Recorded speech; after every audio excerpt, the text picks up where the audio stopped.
بسم اللہ الرحمن الرحیم۔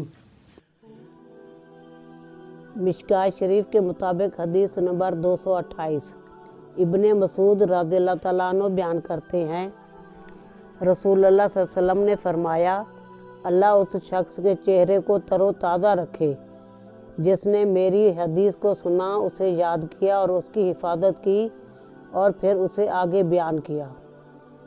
بسا اوقات اہل علم فقیہ نہیں ہوتے اور بسا اوقات فقیہ اپنے سے زیادہ فقیہ تک بات پہنچا دیتا ہے۔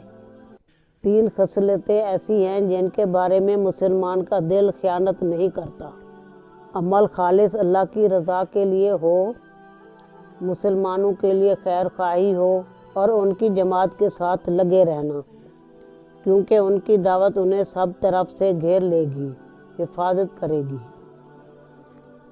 حدیث صحیح شعب الایمان حدیث نمبر 1738 و ترمذی شریف حدیث نمبر 2658، روائے احمد حدیث نمبر 436/1۔